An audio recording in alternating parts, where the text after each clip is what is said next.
Hi, it's Erin Cochran, the House Whisperer from RevealingRedesign.com. And today I'd like to talk to you about your renovation dreams, like all that the dream of adding on to your house. I'm talking to you today from my little office up in the peak of the house that I live in, my old farmhouse. This is an attic space that has been my office for the last couple of years.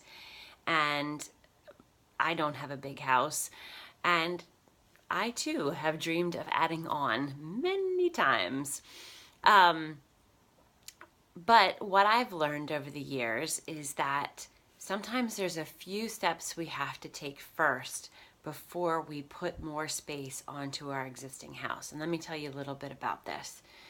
So a while back, I got a call from a client who wanted me to come out and talk to her about an addition on her kitchen.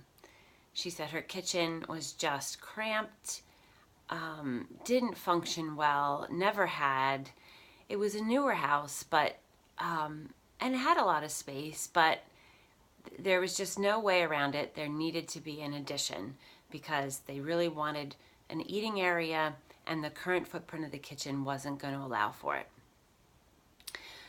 So, and I've had a lot of calls like that over the years, and for the most part, what I love to do is come in and talk to you about the space you already have. In this case, we looked at the rooms around the kitchen and how well they were functioning, as well as the whole house. So these are the questions I'm going to ask you. How are the rooms that you have in your house already functioning for you? How are they living? When you walk past the spaces in your house that are already in existence, do they make you feel proud? Do they feel good when you spend time in them? Do you spend a lot of time in them? Or are there rooms in your house that you avoid, that you can't stand, that you rarely spend time in because they just aren't set up for what you need, or they just don't feel good to you?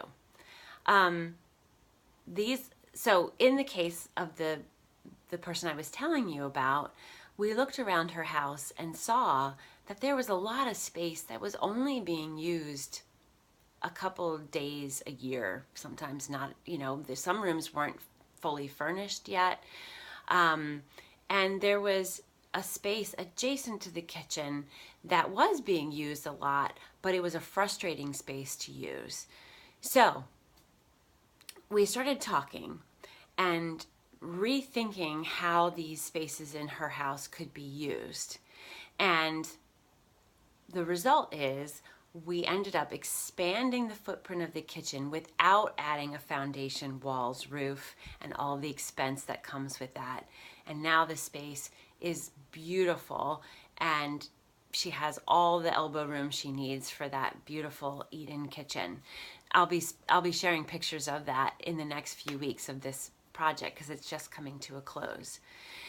So in your own house, think about the way that the rooms already work. Do they flow one to the next? Do they feel good when you spend time in them?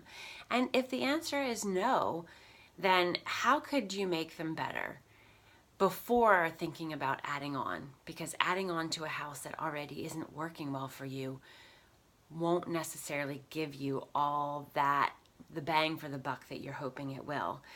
Making sure that we're using the space that we have to its best capability is the first step. So, think about the rooms you have. Think about how they could best work for you. And then after those spaces really feel good and are beautiful and you're using them all the time, that's when you can really say, okay, maybe I do need some more space.